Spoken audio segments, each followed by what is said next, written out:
Airport से निकलकर सुरेश ने हमें बताया कि हम यहाँ से वापस होटल जाकर अपने कमरों में जाने के बजाय लोगों को होटल की हसीनाओं का जलवा दिखाने ले जाऊँगा। वहाँ तुम अपनी पसंद की लड़की के साथ खूब मज़े करना। मगर उसके लिए सुरेश ने प्लान तैयार किया। ऊपर गाड़ी रोकने का कहते हुए कहा कि मैं होटल का लुक करके जहाँ जेब से ये बहाना करूँगा कि फ़्लाइट 2-3 घंटे लेट होगी।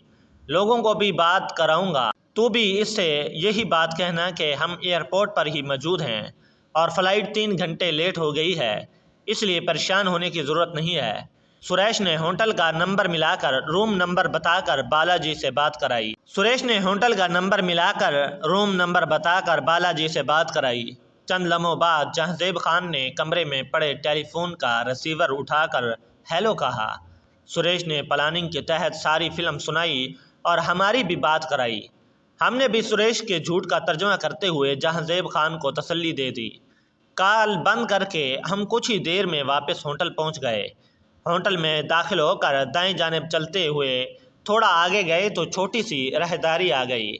राहदारी से हम लिफ्ट के ज़रिए ऊपर जाकर आखिरी फ्लोर पर पहुंचकर लिफ्ट से निकलकर बाईं जानिब राहदारी में चलते हुए सामने काउंटर पर खड़ी खूबसूरत लड़की के पास पहुंचे। सुरेश उससे मुस्कुराते हुए हाथ मिलाते हुए उसका हाल अहवाल पूछने लग गया।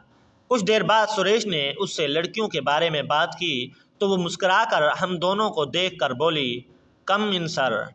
ये कहकर वो काउंटर से निकलकर राहदारी से होते हुए एक कमरे के दरवाजे के पास रुककर जेब से कार्ड निकालकर कार्ड के ज़रिए मखसूस अंदाज में दरवाज़ा खोलकर अंदर दाखिल होते हुए बोली, कम इन सर। मैं सुरेश की जानिब देखा तो उसने सर हिलाकर अंदर दाखिल होने का कहा। हम तीनों कमरे में दाखिल हुए तो आगे का मंजर देखकर मेरी आंखें फटी की फटी रह गईं। जिसे हम कमरा समझ रहे थे वो कमरा नहीं बल्कि बड़ा हाल था और उस हाल में कोई 50 के लगभग एक से बढ़कर एक खूबसूरत लड़कियां मौजूद थी जो अपने मखसूस लिबास में मुख्तलिफ जगहों पर अपने मखसूस अंदाज बनाए हुए खड़ी थीं। सुरेश इन लड़कियों की तरफ देखकर बोला, ये है हसीनाओं का मंडी। यहाँ एक से बढ़कर एक हसीन मौजूद है। जिस पर तुम दोनों हाथ रखोगे वही तुम्हारे बिस्तर की जीनत बनेगी। मैं मौजूदा जानिब से इन हसीनाओं को देखने लग गया। वो भी हमें देखकर अपने मखसूस अदाओं से हमारी तवज्जो हासिल करने की कोशिश कर रही थी। मेरी नज़र जायज़ा ले रही थी। हर चेहरा और चेहरे से नीचे लाजवाब था। मगर वो कहते हैं ना कि मादों में घुसकर गुनाह पसंद नहीं आता। वो हिसाब हमारा हो गया था। एक के बाद दूसरी, दूसरी के बाद तीसरी, इसी तरह मेरी आंख फड़कती जा रही थी। अचानक एक जगह पर आकर मेरी नज़र भर कर रह गई और साथ ही मैं चौंक भी गया। गुलाबी शलवार कमीज़ में मलबूस वो वाहिद ऐसी लड़की थी जिसने शलवार कमीज़ पहनी हुई थी। बाकी सब लड़कियों ने एक से बढ़कर एक शफाफ किस्म का लिबास पहन रखा था। उस लड़की ने दुपट्टे का पल्लू चेहरे पर रखकर चेहरे का रुख भी दीवार की जानिब कर रखा था। उसका लिबास देखकर मैं चौंक गया था और उसके चेहरे का रुख दूसरी जानिब देखकर मेरी नज़रें उस पर ठहर गई थीं। दुपट्टे की आड़ में छुपे इस चांद को देखने के लिए उसे आवाज़ देने की बजाय मैं खुद उसकी जानिब बढ़ने लगा। जैसे जैसे मेरे कदम उसकी जानिब बढ़ रहे थे मुझे उसका जिस्म और कद काठ जाना पहचाना सा लगने लगा। उसके साथ साथ वसवसों का आना भी शुरू हो चुका था। चंद लम्हों बाद ये सफ़र तय करके जब मैं उसके चेहरे के आगे किए हुए पर्दे हटाने के लिए हाथ आगे बढ़ाया तो उसने मेरा हाथ पल्लू तक पहुंचने से पहले ही फुर्ती से झुकते हुए जैसे ही चेहरे के आगे की हुई पर्दा हटाकर चेहरा मेरी जानिब किया तो उसके चेहरे पर नज़र पड़ते ही मुझे 400 वोल्ट का झटका लगा और साथ ही 2 कदम पीछे हटते हुए मेरे मुंह से निकला, ओ माँ। गाड़ी की मोटी सी आंखों से निकलने वाले आंसू से उसके रुखसार तर रहे थे। शक्ल सूरत और लिबास से वो चिड़े पंजाब की जट मालूम हो रही थी। उसकी उम्र 20 साल के करीब होने के बावजूद उसके भरे जिस्म से वो 25 साल की लग रही थी। उसके चेहरे की मासूमियत और आंसुओं से तर आंखें बता रही थी कि या तो उसे इस मर्ज के खिलाफ ज़बरदस्ती यहाँ रखा गया है या फिर वो किसी मजबूरी के तहत यहाँ तक पहुँची है। वो कहीं से भी पेशावर नहीं लग रही थी। वहाँ पर जितनी लड़कियाँ मौजूद थीं वो हर लिहाज से मुनफरद थी। मैं इससे कुछ कहने लगा था कि इतनी देर में मेरे कानों में आवाज़ पड़ी। मैंने घूमकर पीछे की तरफ देखा। जो लड़की हमें यहाँ लेकर आई थी उसने मुझे मुखातिब किया था। मैंने सवाली नज़रों से उसकी तरफ देखते हुए सिसकी से बोला। वो लड़की मेरी तरफ बढ़ते हुए बोली, सर इस लड़की को छोड़कर आप किसी को भी पसंद कर सकते हैं। मैं चौंक कर बोला, क्यों, इस लड़की को क्या मसला है? वो लड़की बोली, सर ये नई लड़की है, अभी यहाँ के रूल से वाकिफ़ नहीं है और वैसे भी अभी ये शर्मा रही है, इसलिए आपको खुश नहीं कर पाएगी। आप हमारे ख़ास मेहमान हैं, इसलिए मैं नहीं चाहती कि आपको शिकायत का मौका मिले। उसके बाद से करम उस पंजाबी जट की तरफ देखते हुए बोला, वो सही है मगर ये शर्मा नहीं रही बल्कि रो रही है कि इसे यहाँ ज़बरदस्ती लाया गया है। इतने में सुरेश मेरी तरफ बढ़ते हुए बोला, अरे आधे शर्मा, तू क्यों इस पर अपना टाइम ज़ाय कर रहा है? यहाँ एक से बढ़कर एक हसीन मौजूद है। वैसे भी मुझे तो ये किसी बैकवर्ड इलाके से आई हुई लगती है। छोड़ो इसे, इधर आओ। वो देख जापानी हसीनाओं का गर्म टाइम। मैं सुरेश से हाथ छुड़वाते हुए बोला, एक मिनट रुको, मुझे ये लड़की पसंद है। सुरेश बोला, जब वो कह रही है कि ये अभी नहीं है और अभी ट्रेनिंग ले रही है, यहाँ इंजॉय करने आए हो, क्यों इस फजूल किस्म की लड़की के चक्कर में अपना मज़ा ख़राब कर रहे हो? मैंने कहा, ये जैसी भी है मुझे बस यही पसंद है। अगर तू इसे मेरे साथ भेज सकता है तो ठीक, वरना मैं वापस जा रहा हूँ। मेरी बात सुनकर सुरेश कभी मेरी तरफ देखने लगा, कभी पास खड़ी लड़की की तरफ। सुरेश को खामोश देखकर मैं नाराज़गा होकर बाहर की तरफ जाते हुए बोला, ओके, अगर ये मेरे साथ नहीं जाएगी तो मैं बाहर जाकर आप लोगों का वेट करता हूँ। जब आप फ्री हो जाएं तो वापस जाते हुए मुझे अपने साथ ले जाना। सुरेश मेरी तरफ बढ़ते हुए बोला, यार इस बात से नाराज़ क्यों हो रहे हो? अगर तुझे ये पसंद है तो इसे तेरे साथ भेज देता हूँ, इसमें नाराज़ होने की क्या बात है? मगर बाद में मेरे साथ किसी किस्म का गिला शिकवा नहीं करना। मैंने कहा, जब मैं इसके बारे में कुछ जानते हुए इसे अपने साथ ले जा रहा हूँ तो फिर तो गिला किस बात का? जो भी मेरे साथ करेगी मुझे मंजूर होगा, बस मुझे इसके साथ जाना है। सुरेश बात ख़त्म करते हुए बोला, ओके ओके, कूल डाउन, मैं करता हूँ बात। ये कहकर सुरेश लड़की की जानिब बढ़ते हुए बोला, मेरे दोस्त को वो लड़की पसंद है, इसलिए इसे मेरे दोस्त के कमरे में भेज दो।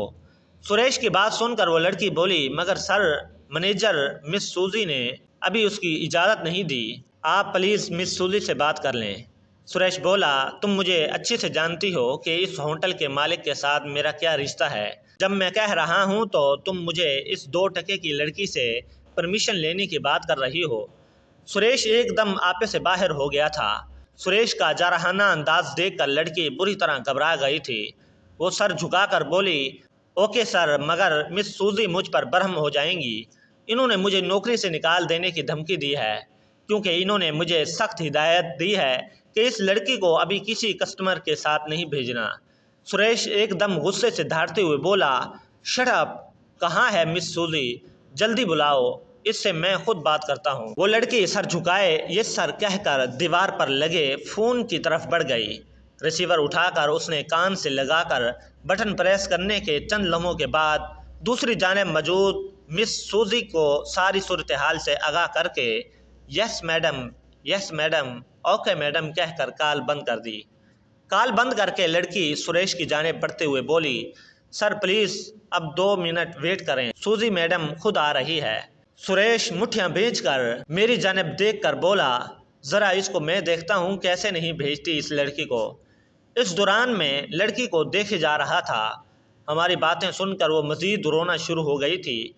उसकी कैफियत देखकर मैं मज़ीद बेचैन हो रहा था कि किस तरह इस लड़की को कमरे में ले जाकर इससे रोने की वजह दरियाफ्त करूं। अगर वो लड़की ना रो रही होती, पेशेवर होती, तो भी मैंने उसे पसंद करना था, क्योंकि उसका गोरा चेहरा और मासूमियत मेरे दिल को भा गई थी। मगर अब मामला किस और तरफ रुख इख्तियार कर गया था। अभी इस लड़की को सिर्फ एतमाद के तहत अलग कमरे में ले जाना चाहता था, ताकि इसे एतमाद में लेकर इससे इसके रोने और यहाँ पहुँचने की वजह मालूम कर सकूँ। इतने में दरवाज़ा खुला और वो मिस सूजी अंदर दाखिल हुई, जो हमें रूम दिखाने आई थी। उसने मुस्कुराकर सुरेश को हेलो कहा। सुरेश से हाथ मिलाते हुए जब उसने हिंदी में बात शुरू की तो उसके मुंह से हिंदी ज़बान निकलने पर मैं हैरान रह गया। वो मुस्कुराते हुए बोली, सर सुरेश। सर क्या हुआ, इतने गुस्से में क्यों हैं? सुरेश ने इसे हमारी सूरत हाल से आगाह करते हुए उस लड़की को मेरे साथ भेजने की बात की तो सूजी मैडम ने मुझे और सुरेश को हाल से बाहर आने का कहकर बाहर की तरफ चल पड़ी। बाहर निकलकर मिस सूजी बोली, सुरेश सर, ये होटल आपका है, हमारी क्या ज़रूरत कि हम आपके हुक्म की तामील न करें। मगर सर, ये लड़की 2 दिन कबल पंजाब के शहर चंडीगढ़ से लाई गई है, सिख फैमिली से ताल्लुक़ रखती है और इसका शोहर इसे 5 लाख में हमें फ़रोख्त करके गया है। ये जब से आई है रोने का टांग करे जा रही है, बात बात पर सबसे बदतमीज़ी कर रही है। यहाँ तो इसको खाना भी ज़बरदस्ती खिलाया जा रहा है। इसकी बदतमीज़ी और गालियों को बर्दाश्त कर लेते हैं, मगर जिस कस्टमर ने लाखों रुपए खर्च करने हैं वो ये सब बर्दाश्त नहीं कर सकता। इसी वजह से कुछ दिनों के लिए कस्टमर से दूर रखा जा रहा है कि कहीं किसी कस्टमर के साथ बदतमीज़ी न करे जिससे हमारा कस्टमर ख़राब हो जाए। सुरेश बोला, अगर ये बात है तो फिर आप लोगों ने इसको यहाँ रखा क्यों है? इसको किसी कोठे पर भिजवा दें, वहाँ इसे इसकी औकात का पता चल जाएगा। सूजी मैडम मुस्कुराते हुए बोली, सुरेश सर, हमें ऐसी लड़कियों को रास्ते पर लाना अच्छे से आता है। कोई पहली लड़की नहीं है ये जो ऐसे तंग कर रही है। ऐसी कई लड़कियां अक्सर हमारे पास आती रहती हैं जो शुरू में बिल्कुल ऐसे करती हैं, मगर 1-2 माह बाद खुद ही हालात के साथ समझौता कर लेती हैं। फिर भी आप कहते हैं तो मैं इसे आपके दोस्त के साथ कमरे में भिजवा देती हूँ, मगर बाद में आप किसी किस्म की शिकायत नहीं करना, क्योंकि मैंने आपको सूरत हाल सारी से आगाह कर दिया है। सूजी मैडम की बातें सुनकर मेरे तो जिस्म के रोंगटे खड़े हो गए थे कि इतनी शानदार आलीशान होटल में लड़कियों की भेड़ बकरियों की तरह ख़रीदो फरोख्त भी होती है। मैं ये समझ रहा था कि यहाँ आने वाली लड़कियाँ अपनी मर्ज़ी से आती हैं, मगर सूजी मैडम की बातों ने मुझे झंझोड़ कर रख दिया था। सूजी मैडम की बातें सुनकर उसने मेरी तरफ सवालिया नज़रों से देखते हुए कहा, जाओ बताओ तो क्या चाहते हो? मैंने चौंक कर सुरेश की तरफ देखते हुए कंधा उचक कर कहा, वो जो पहले चाहता था। मेरा 2 टोक जवाब सुनकर सुरेश सूजी मैडम की तरफ देखकर तहकीर अमेज़ लहजे में बोला, 5 मिनट में इस लड़की को इस सर के कमरे में होना चाहिए और इस सर का रूम भी इनको दिखा दो। सुरेश की बात सुनकर सूजी मैडम अदब से सर झुकाकर बोली, ओके सर, कहकर मेरी जानिब देखकर बोली, आइए सर, मैं आपको आपका रूम दिखा देती हूँ। यह कहकर वो दाईं जानिब चल पड़ी। सुरेश मेरे कंधे पर हाथ रखकर कंधा दबाते हुए बोला, जाओ मेरी जान, अयाशी करो, तुम्हारी ख्वाहिश पूरी हो गई है, आगे तुम्हारा नसीब है। मैं मुस्कुराकर शुक्रिया अदा करके सूजी मैडम के पीछे चल पड़ा। चंद कदमों के फासले पर कमरे के दरवाजे के पास रुककर सूजी मैडम ने एक अजीब से कार्ड निकालकर कार्ड के ज़रिए दरवाज़ा खोलकर मुझे अंदर आने का कहा। मैं कमरे में दाखिल हुआ। डबल बेड के साथ सारी सहूलियात कमरे में मुयस्सर थीं। सूजी मैडम ज़ाहिरी तौर पर 30 के करीब दिखाई दे रही थी, मगर इतने बड़े होटल के मैनेजर होने से मैंने अंदाज़ा लगा लिया था कि ये अच्छी खासी उम्र की आंटी हैं। सूजी ने बोतलों की तरफ इशारा करके बोली, सर वो इम्पोर्टेड है।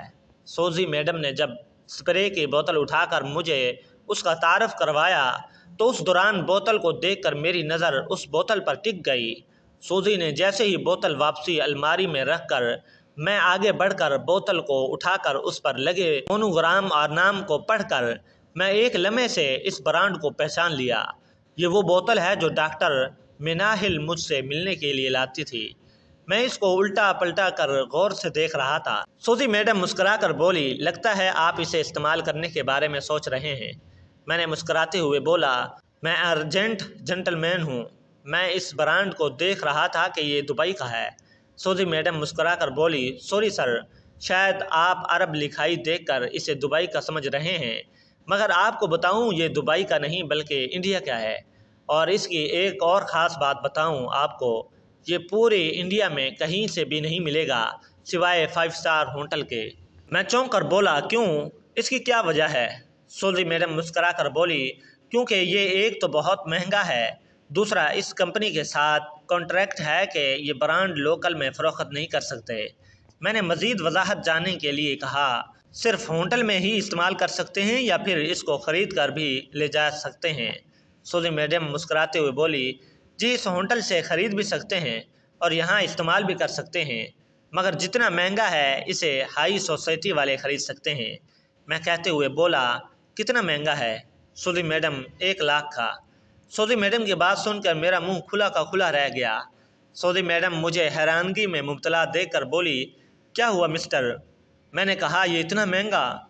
सौदी मैडम मुस्कुराते हुए बोली, लोगों के लिए ये 1 लाख का है, मगर आपके लिए फ्री है। सौदी मैडम से स्प्रे के मुतालिक इंफॉर्मेशन लेने का मकसद उसकी कीमत जानना नहीं था, बल्कि असल मकसद डॉक्टर मिनाहिल का ये स्प्रे हासिल करने का ज़रिया जानना था।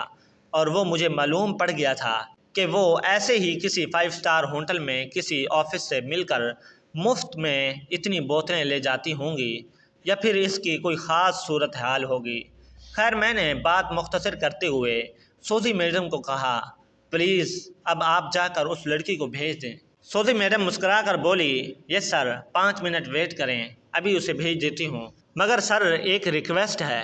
मैंने कहा, जी फरमाइए।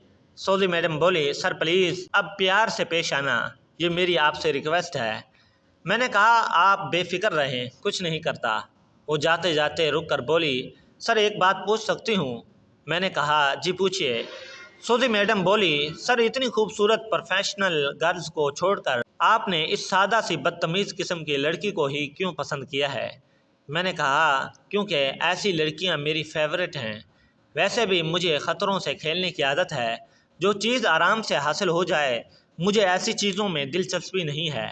मेरी बात सुनकर सौदी मैडम निचले होंठ बाहर निकाल कर आंखें चिढ़ाते हुए बोली, वाओ गजब, खुशी हुई आपसे मिलकर। मैंने मुस्कुराते हुए कहा, शुक्रिया, तो प्लीज़ ज़रा जल्दी भेज दें उसे। सौदी मैडम मुस्कुराकर ओके सर कहकर बाहर निकल गई। सुरेश और मेजो ने कौन सी लड़कियों को पसंद किया था, इसका मुझे इल्म नहीं था, क्योंकि चंडीगढ़ से आई हुई पंजाबी जट को देखकर मुझे सुकून भूल चुका था। उस लड़की में जो कशिश थी, इस कशिश ने ही मेरी पूरे वजूद को हिला दिया था। मैं कमरे में मौजूद एक एक शय को उठाकर देखने लगा। इसी दौरान मेरे कानों में किसी लड़की के चीखने चिल्लाने की आवाज़ पड़ी। मैंने चौंक कर दरवाजे की तरफ देखते हुए जल्दी से हाथ में पकड़े बोतल को अलमारी में रख कर दरवाजे की जानिब बढ़ा। मैंने अभी चंद कदम ही उठाए थे कि इसी दौरान वो हट्टी कट्टी इस मासूम लड़की को बेदर्दी से घसीटते हुए कमरे में दाखिल हुई। मैं तो हैरान रह गया था। जब से मैं होटल में आया था, मैंने इन द्युहकल औरतों को पहली बार देख रहा था। 6 फुट कद, भारी भरकम जिस्म, रूप बहुत खौफनाक, जिसका बयान करना मुश्किल ही नहीं नामुमकिन था। वो इस मासूम लड़की को बाजुओं से पकड़कर बेदर्दी से घसीटते हुए ला रही थी, जबकि वो लड़की अपनी ताकत के हिसाब से हाथ पांव चलाते हुए हर मुमकिन कोशिश कर रही थी कि किस तरह वो इन देवहैकल हबशियों से निजात पा सके, मगर वो हर लिहाज से अपनी कोशिश में नाकाम हो रही थी। मेरे देखते देखते देवहैकल औरतों ने इस मासूम लड़की को उठाकर बेड पर फेंक दिया और अपनी अजीब व गरीब ज़बान में धमकाते हुए कमरे से बाहर निकलने लगीं। वो लड़की फिर से बेड से उतरकर इनके पीछे भागकर कमरे से निकलने लगी, तो इनमें से एक औरत ने फिर इसे इसका गला पकड़कर इसके मुंह पर थप्पड़ मारना चाहा, मगर मैं जो गुमसुम खड़ा ये सारा तमाशा देख रहा था, उसे आगे बढ़कर बिजली की सी रफ्तार से हबशी का हाथ पकड़ लिया। हबशी का हाथ बाजू से पकड़कर गुस्से से बोला, प्लीज़ स्टॉप। ये कहकर मैंने चंडीगढ़ की लड़की का गला पकड़कर औरतों को घसीटे हुए कहा, गेट आउट।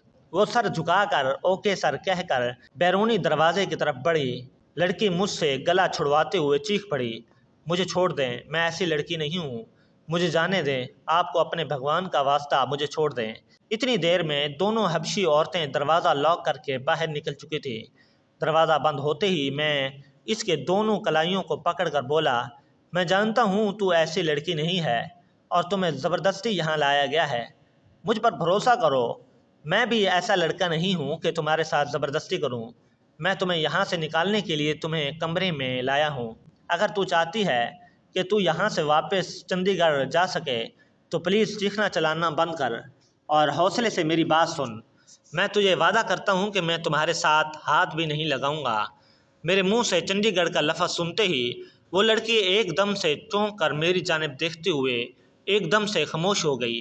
जैसे ही उसका मुज़ाहमत ख़त्म हुई, मैंने उसकी कलाइयों को छोड़ते हुए कहा, अगर तुम यहाँ से निकलना चाहती हो तो तुम्हें मुझ पर भरोसा रखना होगा। अगर ये कर सकती हो तो यहाँ रुककर मुझे अपने बारे में कुछ बता दो कि तुम्हें यहाँ कौन लाया है और कैसे लाया है। मैं वादा करता हूँ कि तुम्हें यहाँ से निकालने में मैं तुम्हारी मदद करूँगा, मुमकिन कोशिश करूँगा। और अगर तू अपनी मर्ज़ी से इस नरके में रहना चाहती है तो वो रहा दरवाज़ा, तू जा सकती है। मेरी बातें सुनकर लड़की चंद लम्हे मेरी जानिब गौर से देखने के बाद दरवाजे की जानिब बढ़ने लगी। मैं उसे दरवाजे की जानिब जाते हुए देखकर बोला, जाने से पहले मेरी आखिरी बात सुनती जाओ, उसके बाद मैं तुम्हें खुद वापस इसी हाल में छोड़ कर आऊँगा जहाँ से तुम्हें ज़बरदस्ती लाया गया है। मेरी बात सुनकर उसके बढ़ते हुए कदम रुक गए। मैं इसकी जानिब बढ़ते हुए बोला, मुझे अगर तुमसे दिली हमदर्दी ना होती तो मैं यहाँ तुम्हें अपनी सफाई पेश ना कर रहा होता। और ये बात तो तुम भी अच्छी से जानती हो कि ये सब करने से मुझे यहाँ कोई रोकने वाला नहीं है, मगर तुम्हें यहाँ लाने के पीछे मेरी दर्दमंदी थी और शायद तुम्हें दोबारा ये मौका ना मिले और एक दिन तुम मजबूर होकर इन लड़कियों की तरह खुशी खुशी लिबास पहनकर इनके साथ खड़ी होकर आने वाले किसी भी शख्स का इंतज़ार कर रही होगी। मैंने तुम्हें जो कहना था कह दिया, अब तुम्हें रोकूंगा नहीं, तू जा सकती है। ये कहकर मैं उसे गहरी सोच में मुब्तला देखकर कमरे में पड़े सोफे की जानिब चल पड़ा। लड़की चंद लम्हे वहाँ खड़ी गहरी सोच में मुब्तला रही। इसी दौरान मैं सोफे पर बैठकर उसके फैसले का इंतज़ार करने लगा। कुछ देर बाद वो मुझ पर एक नज़र डालकर दुपट्टे के पल्लू से आंसू साफ करते हुए स्लो मोशन में चलती हुई मेरे करीब पड़े सोफे की जानिब बढ़ने लगी। मैं उसको अपनी तरफ आते देखकर उस पर एक नज़र डालकर सर झुकाकर बैठ गया। वो जलती हुई मेरे करीब आकर दूसरे सोफे पर बैठकर ज़ोरों कतार रोने लगी। मैं चंद लम्हे उसे रोते देखता रहा था कि वो रोकर अपने दिल का बोझ हल्का कर ले। कुछ देर बाद मैंने उसका हाथ पकड़कर कहा, प्लीज़ रोना बंद कर दो, मेरे पास टाइम बहुत कम है। मैंने अभी इतनी बात की थी कि उसने अपने हाथ को झटक कर मेरे हाथ से अपना हाथ छुड़वा लिया। मैं अपना हाथ पीछे करते हुए बोला, सॉरी, मैंने दर्दमंदी के तहत आपका हाथ पकड़ा था। अगर आपको बुरा लगा तो इसके लिए माजरत चाहता हूँ। लड़की ने कोई रिस्पॉन्स नहीं दिया, बल्कि वो मज़ीद ऐसे सिमट कर बैठ गई जैसे मैं उसकी इज्जत पर हाथ डालने लगा हूँ। मैंने बोला, अच्छा, तो मैं कह रहा था कि अगर आप ये रोना धोना बंद करके मुझे बताएं कि आप यहाँ तक कैसे पहुँची। जहाँ तक मुझे मालूम पड़ा है कि आपका शौहर आपको यहाँ 5 लाख में फ़रोख्त करके गया है। मेरी बात सुनकर वो बुरी तरह से चौंक कर मेरी जानिब कहर आलूदा नज़रों से देखकर ज़ोर से चिल्लाई, मेरा पति ऐसा नहीं कर सकता, वो तो मुझसे बहुत प्यार करता है, तुम झूठ बोल रहे हो, ये लोग मुझे बेहोश करके यहाँ उठा कर लाए हैं। मैं चूकते हुए बोली, पति तुम्हारा शौहर का क्या नाम है? वो नफ़ी में सर हिलाते हुए बोली, नहीं। मैंने कहा, फिर ये पति कौन है? वो थूक निकल कर बोली, पत सिंह मेरा होने वाला शौहर था, कल हमारी शादी होनी थी और ये लोग शादी से एक रात पहले मुझे बेहोश करके उठाकर यहाँ लाए हैं। इस लड़की की बात सुनकर मैं मज़ीद चौंक कर उसकी जानिब देखने लगा। जहाँ तक मुझे बताया गया था कि इसका शौहर 5 लाख के इवज़ इसे यहाँ फ़रोख्त करके गया है और ये कह रही थी कि शादी से एक दिन कबल यहाँ लाई गई हैं। अब इस घत्ती को सुलझाने के लिए मुझे इसकी और इसके होने वाले शौहर पत सिंह की कहानी जानना पड़ेगी। मैं हाथ के इशारे से उसे खामोश रहने का कहते हुए बोला, यह भी तो हो सकता है कि उसी पत सिंह ने तुम्हें बेहोश करके यहाँ फ़रोख्त कर दिया हो। मुझे पत सिंह के बारे में थोड़ा बहुत बता सकती है? और तुम्हारी उसके साथ शादी कहाँ होने लगी थी जो ये लोग तुम्हें अगवा भी करके ले आए और तुम्हारे घर वालों को भी तुम्हारे बारे में इल्म नहीं हो सका? मेरी बात सुनकर लड़की अपनी आंखें पोंछती हुई बोली, मैं चंडीगढ़ से नहीं बल्कि हरियाणा से हूँ, जबकि पत सिंह चंडीगढ़ से है। जब मैंने कॉलेज में दाखिला लिया तो वहाँ कॉलेज के हॉस्टल में रहने लग गई थी। पत भी उसी कॉलेज में पढ़ता था। क्लास फेलो होने की वजह से हमारी दोस्ती हुई। चंद दिनों में हमारी दोस्ती मोहब्बत में बदल कर बात शादी तक पहुँच गई। मुझे अच्छे से मालूम था कि मेरे घर वाले इस शादी पर राज़ी नहीं होंगे, क्योंकि पत सिंह गरीब फैमिली से ताल्लुक़ रखता था, मगर हम दोनों की मोहब्बत इतनी पक्की चढ़ गई थी कि हम आने वाले हर मुश्किल के सामने डट कर मुकाबला करने का इरादा कर चुके थे। पत सिंह भी एक नॉर्मल घराने से ताल्लुक़ रखता था और हरियाणा के ज़मींदार सरदार की बेटी और 7 भाइयों की इकलौती बहन थी। इसलिए मुझे पूरा यकीन था कि पत सिंह से शादी करने के लिए मेरे घर वाले कभी भी राज़ी नहीं हो सकेंगे और मैं पत के प्यार में इतनी पागल हो चुकी थी कि अपने सब कुछ उस पर निछावर कर दिया था। जो कुछ हमें शादी के बाद करना था वो सब कुछ शादी से पहले ही कर चुके थे, इसलिए तो मैं पद को छोड़ नहीं सकती थी। मैंने एक दिन घर पर मम्मी से बात की। मेरी बात सुनकर उनका रिएक्शन इतना शदीद था कि मुझे यकीन हो गया था कि बस अब हमारी शादी नहीं हो सकेगी। इससे पहले कि मुझे कॉलेज जाने से मना कर दिया जाता, मैंने मम्मी से माफ़ी वगैरह मांग कर उनको यकीन दहानी कराई। जहां आप कहेंगी मैं वहीं शादी करूंगी। दूसरी तरफ पत सिंह मुझे कोर्ट मैरिज करने पर उकसाने लगा। मैं पत सिंह के प्यार में इतनी पागल हो चुकी थी कि अपने बापों की पगड़ी का भी ख्याल नहीं रखा, अपने 7 जवान सरदार भाइयों के चौड़े सीने का भी मान नहीं रखा। और एक दिन मैं छुट्टी पर अपनी हवेली पर हरियाणा गई थी, तो प्लानिंग के तहत मैंने मौका तलाश करके अम्मी का जेवर और 2 लाख नकद चोरी करके रात को हवेली से निकलकर बाहर खड़े पत सिंह के साथ भागकर चंडीगढ़ एक गांव में आ गई।